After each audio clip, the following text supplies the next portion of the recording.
Le Seigneur soit avec vous. Évangile de Jésus-Christ selon saint Marc.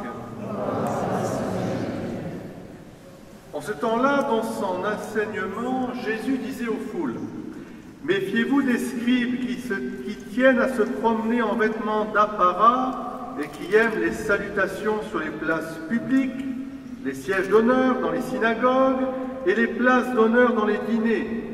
Ils dévorent les biens des veuves et pour l'apparence, ils font de longues prières.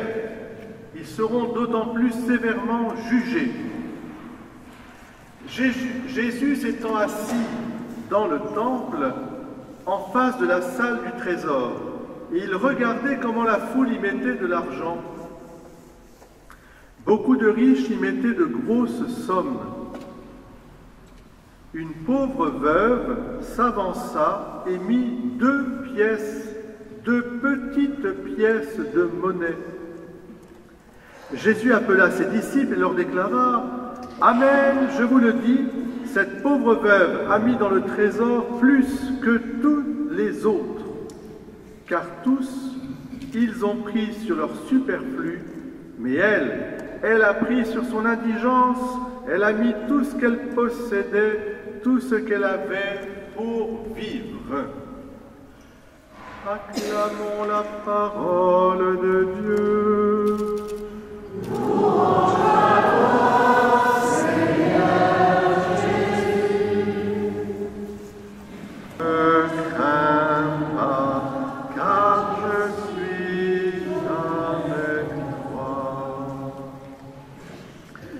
Un pauvre cri, le Seigneur entend. La liturgie de ce dimanche met en valeur le statut de précaire d'une femme mariée qui se retrouve veuve. Et à l'époque, il n'y avait pas de reversion de pension, il n'y avait pas tout ce qui peut encore aider un peu les veuves, même si la situation des veuves dans notre pays aussi est loin d'être facile et évidente. En tout cas, ce sont 2 exemples magnifiques qui dessinent aussi une belle âme, une âme ouverte, je dirais, à la providence. La première des veuves, qui a donc perdu son mari, est une païenne et elle habite dans un pays limitrophe de Jérusalem, mais qui n'est pas, je dirais, qui ne pratiquent pas la loi juive. Ils pratiquent une religion et ils sont des gens aussi religieux. Alors là, attention, oui, les enfants, ça peut arriver. Voilà. C'est pas grave, on va peut-être relever ce qui est tombé et voir un peu si on peut le relever, le mettre. Ça aurait pu être plus dangereux, ça, à mon avis. Il faudra veiller à ce que ça ne se reproduise pas. C'est le petit tableau. On va voir ça. Il n'y a pas de bobo, j'espère. Le plus important, c'est ça. En tout cas, ça a l'avantage, ça nous a réveillés. Donc, merci Seigneur. Alors, cette veuve de Sarepta, elle est dans la famine de l'époque, et Élie, le prophète, vient lui demander, lui qui fuit le roi, qui en veut à sa vie, il se réfugie dans ces régions, ces déserts, et là, il a soif. Et il lui demande à boire. Et cela nous rappelle aussi déjà un passage de l'Évangile. Quand est-ce que Jésus a eu soif? À la Samaritaine, il lui dit la même chose, il lui dit « J'ai soif, est-ce que tu peux me donner à boire ?» Et elle répond, elle va chercher à boire, et c'est ce que fait cette veuve. Et au même moment où il lui demande à boire, eh bien, il voit que son cœur est plein de compassion, et je dirais de tendresse pour lui qui est affamé, et il ose lui demander « Donne-moi à manger ».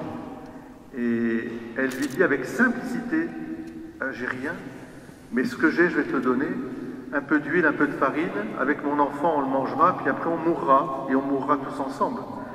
Alors, elle ouvre son cœur et elle dit exactement ce qu'elle ressent. Et là, le prophète Élie, évidemment, au nom de Dieu, lui dit, bien, ta générosité fera que de farine et d'huile, tu ne manqueras pas. C'est ce miracle. Alors ça dessine une âme, je dirais, qui est ouverte à la compassion au malheur des autres. On dit toujours, il y a plus malheureux que nous, autour de nous. Vous avez des malheurs, vous avez des souffrances, mais on peut garder aussi un cœur bon et généreux pour s'ouvrir aussi aux malheurs et aux souffrances des autres. Il y a parmi nous des gens qui sont venus pour une messe, pour amour. Il s'appelle Amour. Il est là-haut, auprès du bon Dieu. On le garde, notre amour. Et Ginette, merci d'être là. Merci aussi aux amis, aux frères d'amour qui sont là aussi. On les bénit aussi. Il y a toujours plus malheureux que nous auprès de nous, puisque Amour est décédé il y a 7 semaines. Et nous avons à nous entourer les uns les autres de compassion et de tendresse. Et puis, aujourd'hui, eh bien, hier, plutôt dans le journal La Provence, grâce à Jacqueline et Raymond, j'ai pu voir qu'il y avait des gens qui s'étaient ouverts au malheur de Valencia, en Espagne. Une petite entreprise de maçonnerie à Baume de Venise. Ils ont loué un petit camion pour apporter des produits de nettoyage, des bottes, des masques. Ils se sont ouverts aussi à plus malheureux qu'eux, vous voyez. Et ils ont fait un petit camion, alors voilà, et alors c'est passé dans le journal, et on va essayer d'apporter notre petite pièce aussi, enfin en tout cas ce qu'on pourra faire avec eux. Mais vous voyez, on a toujours possibilité de s'ouvrir, de garder un cœur bon et généreux, compatissant. C'est ça qui est le plus important. Tu dis que tu aimes Dieu, mais est-ce que tu aimes ton prochain? Et ton prochain, c'est celui que tu vas rencontrer, qui est peut-être dans la peine, dans la souffrance et autres. Voilà le premier exemple de cette veuve magnifique de Sarepta, et dont Jésus fera l'éloge.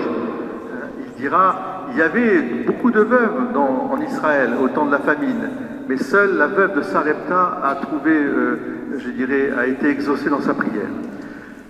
Au temps de Jésus, ça c'est une autre veuve qui est mise en valeur. Alors, c'est au temple, Jésus passe sa dernière Pâque avant de monter sur la croix pour nous sauver.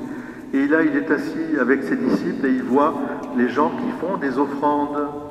Et alors, il y a évidemment ce qu'on appelle des m'as-tu-vus. Vous savez ce que c'est que les m'as-tu-vus? Alors, m'as-tu-vus? Ben oui. Eh bien, au fond, ils sont là pour accomplir le devoir, mais c'est un devoir accompli, je dirais, sans pureté du cœur et l'intention, pour qu'on voit. Voilà. Alors ce sont parfois là, ici, il y a des riches qui vont apporter de grosses sommes, mais c'est pour se faire voir. Tandis que cette petite veuve, elle va porter 2 petits sous, 2 petites pièces, et elle donne vraiment dans son cœur avec générosité, puisqu'elle donne de son indigence pour Dieu, pour le temple, Et alors, Jésus en fait l'éloge parce que, au fond, en donnant ces 2 petites pièces, elle fait un acte de foi et de confiance en la providence. Ce que tu donnes, fais-le généreusement. Sans regarder, c'est Dieu qui te le rendra. Dieu te le rendra. Mais ce n'est pas forcément de l'argent, c'est d'abord le cœur, l'engagement du cœur. Ça se vit en famille.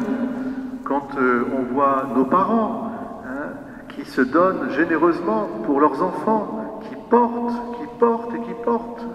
qui ne dorment jamais que d'un œil ouvert, d'un seul œil. Il y a toujours l'autre œil qui est ouvert, qui pense, qui prie et qui porte.